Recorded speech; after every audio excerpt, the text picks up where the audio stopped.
Hello அஸ்ஸலாமு அலைக்கும் friends, எல்லோரும் எப்படி இருக்கீங்க? இன்றைக்கி வெஜிடபிள் பிரியாணி தான் பார்க்க போகிறோம். அதுக்கு தேவையான பொருட்கள் 1.5 கிலோ பாஸ்மதி ரைஸ் எடுத்து வச்சுருக்கேன், 1/4 கிலோ கேரட்டு, 1/4 கிலோ உருளைக்கிழங்கு, 1/4 கிலோ பீன்ஸு, 200 கிராம் பட்டாணி, ஃப்ரெஷ்ஷான பட்டாணி, 1 கிலோ வெங்காயம், 3/4 கிலோ தக்காளி, ஒரு 6-7 பச்சை மிளகா, புதினா, மல்லி எல்லாமே நல்லா சுத்தமாக கழுவிட்டு கட் பண்ணி வச்சாச்சு. ஒரு சட்டியில் 300 கிராம் எண்ணெய் ஊற்றிக்கோங்க. பட்டை, கிராம்பு எல்லாம் போட்டுக்கோங்க. வெங்காயம் போட்டுக்கோங்க.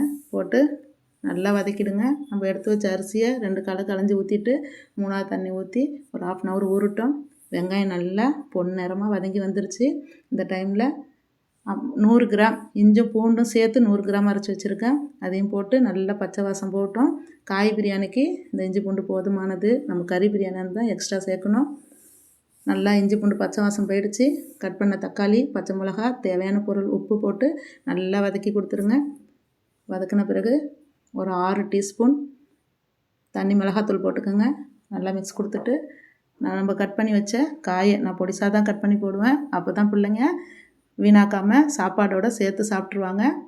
எல்லா காயும் போட்டுட்டு புதினா, மல்லி எல்லாம் போட்டு நல்லா மிக்ஸ் கொடுத்துருங்க.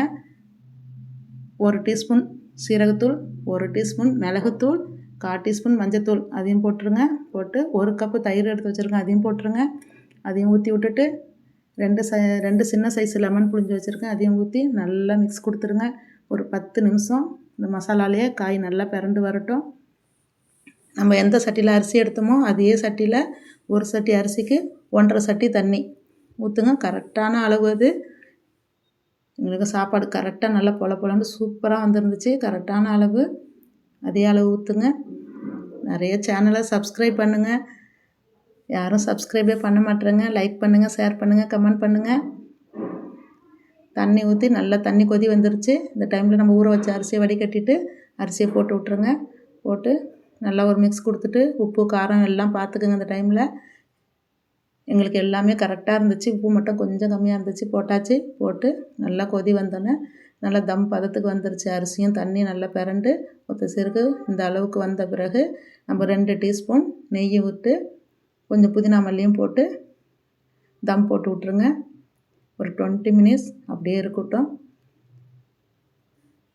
பிள்ளைங்க யாரெல்லாம் காயெலாம் சாப்பிட்லையோ அந்த மாதிரி பிள்ளைங்களுக்கு இந்த மாதிரிலாம் செஞ்சு கொடுத்தா நல்லா மனமாக சூப்பர் சுவையோட பிள்ளைங்க வீணாக்காமல் சாப்பிடுவாங்க. தம்பி பிள்ளைங்களுக்கு ஸ்கூலுக்கு கொடுத்து அனுப்பியிருந்தேன். ஃப்ரெண்ட்ஸுங்கெல்லாம் சாப்பிட்டுட்டு அவ்வளோ சூப்பராக இருக்குதுன்னு சொல்லியிருந்தாங்க. பாருங்கள், கண்ணுக்கு மட்டும் அழகாக இல்லை, நாவுக்குமே செம்ம டேஸ்ட்டாக இருந்துச்சு. அவ்வளோ கம்மன்னு சூப்பரான சுவையான வெஜிடபிள் பிரியாணி ரெடி ஆகிடுச்சு. இன்ஷா அல்லாஹ் நெக்ஸ்ட் வீடியோவில் சந்திக்கலாம்.